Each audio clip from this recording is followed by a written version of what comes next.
Hey all, GT Cam here with another installment of my Toolbox Tour Series. Hope you all are having a good day. Today we're going to look at the 3/8 drawer. As I go through this, you'll probably realize there's a reason I need to expand. But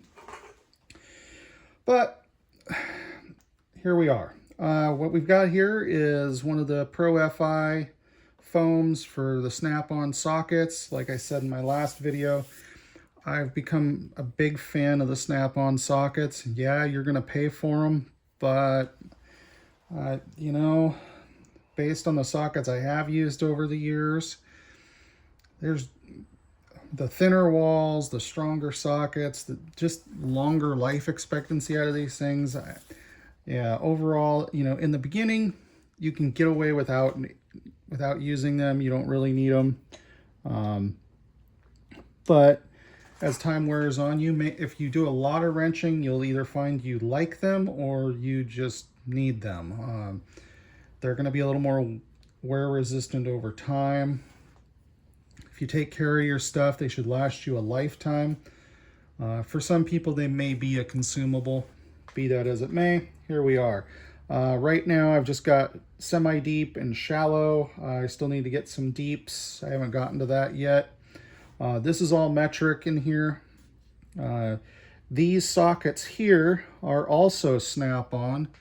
At first glance, you would think that these are an impact socket. That was the mistake I made when I first picked one up. Handed it to one of the guys I work with and was like, here, go use this. Now, it was no big deal. He was using a quarter drive impact driver rather than impact wrench. But it wasn't until I was standing there looking at it later, and I'll just grab one here, and I'm looking at it going, you know, that's an awful thin wall for an impact socket. And I started looking at it, because I just grabbed it out of the tool crib at work, didn't pay much attention. Then I started looking, and right over here, it says right there in those letters, and you'll probably not be able to read it. Anyways, it says non-impact there. So, yeah, my mistake. But I really like those, and all of the industrial sockets there. Those are all SAE sizes. I don't by any means have a complete set. That's just some that I grabbed when I added onto an order one time. So from there, we got the Milwaukee 12-volt long reach over there. That's not a high speed. I wanted a little more torque out of it. Haven't had a chance to use it a whole heck of a lot. I find myself using non-power tools one heck of a lot of the time. Here on the side, we have a snap-on magnetic spark plug socket. I got tired dealing with the little rubber grommets and stuff. I wish they made one in 18 millimeter, but so far, no luck. I don't remember why I had that Duralast. One of these... Oh, that's right. I got the Duralast initially just to have one, and then later I had an order I was putting in with Snap-on and decided I wanted one. This right here is a custom 14 millimeter torque adapter that was made out of an old wrench and the base of an old socket. You can see there it was an Apex. I believe this was an adapter for one of the 5/16 inserts. It got a new lease on life. I was working on a Nissan Frontier drive shaft, and yeah, it required pretty much an act of God to get the thing apart. So we'll just go from right to left here. On the far right, we've got a Tone little 72 tooth. This is one of their compact head or quarter size ratchets with a 3/8 drive. This has served as a good replacement for the old famous Duralast. What was the number on this? 73-868, I think it was. I scored that one off eBay long after they were out of production. But if you keep an eye out, you can find the Tone for cheaper. and it is almost identical in size. Right here we have a 90-tooth stubby gear wrench 90-tooth. The little compact head things have developed a reputation for being strangely strong for what they are. We got another little tonne here. This is the stubby one. I'll put links for some of the stuff that you can find on Amazon. That's where I got those. More recently, I just got this thing. It's a 3/8 drive gear wrench 120 XP. I like this length on a fixed head. I'm still warming up to the locking flex heads. I don't like flex heads as a general rule.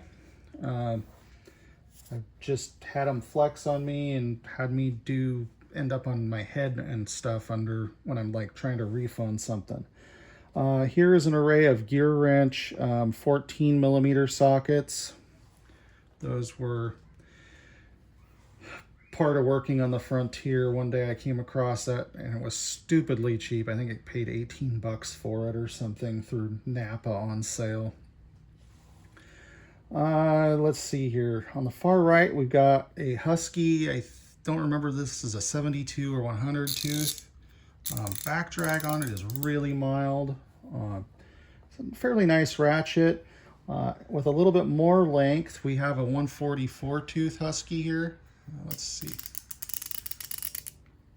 Back drag or drag on them is pretty mild. And they've developed a reputation for, despite being quick release ratchets, they're fairly durable. There's certainly a lot worse out there these days.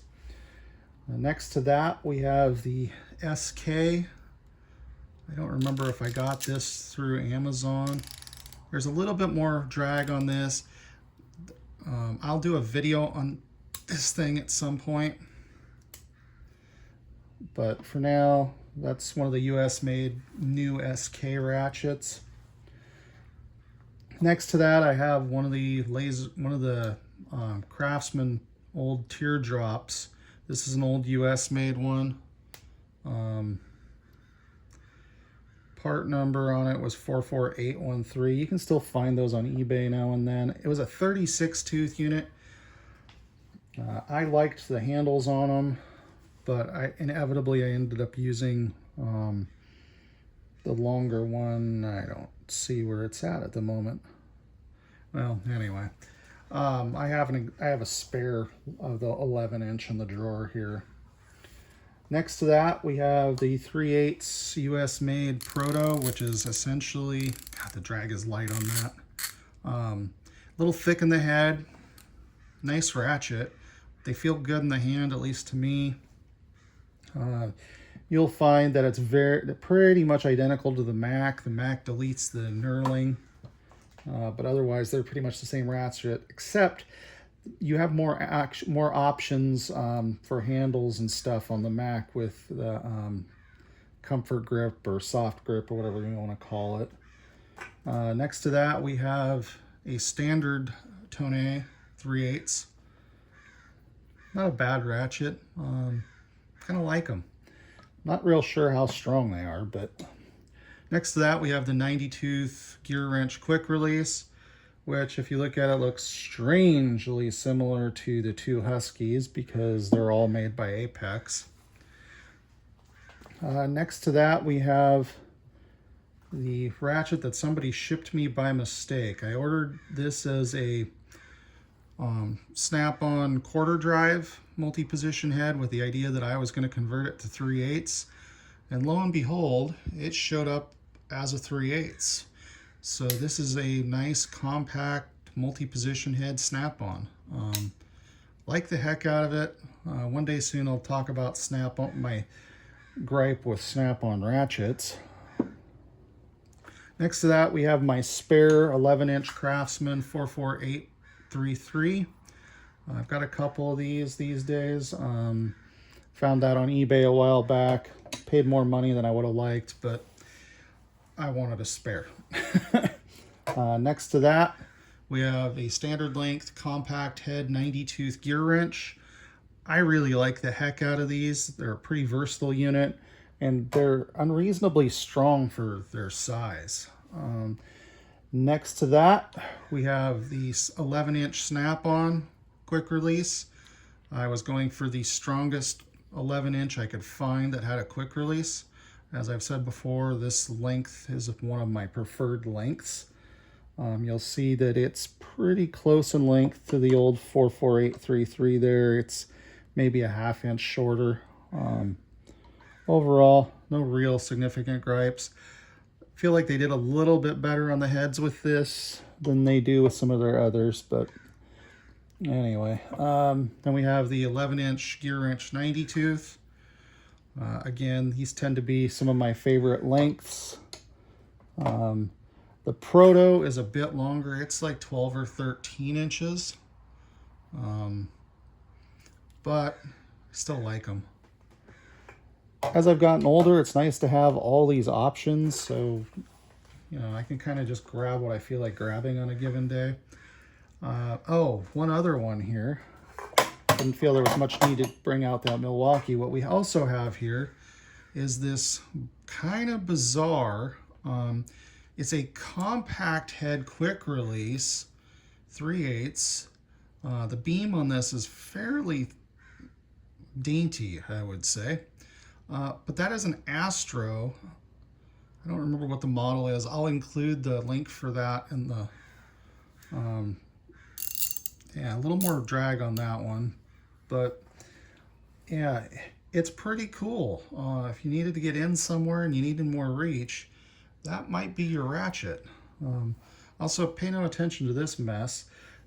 I don't like having a setback upper cabinet up here, by the way, because that shit happens. It suffers what I refer to as horizontal surface syndrome. And the next thing you know, you can't open drawers or you're knocking shit all over the floor. Part of this is stuff that came out of drawers. Part of it's stuff from the construction I've got going on. Part of it is me reclaiming the drawers for some other purposes. So anyway, so that pretty much covers the 3/8 drawer for today. It'll probably take me a minute to get the links in for those of you that want links.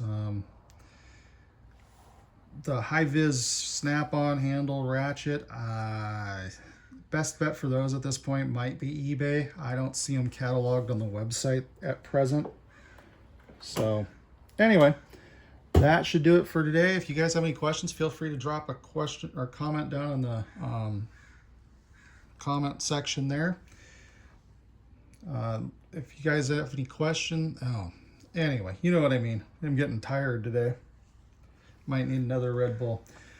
At any rate, if you have any requests or anything, feel free to speak up. Would love to hear them. Otherwise, GT Cam out.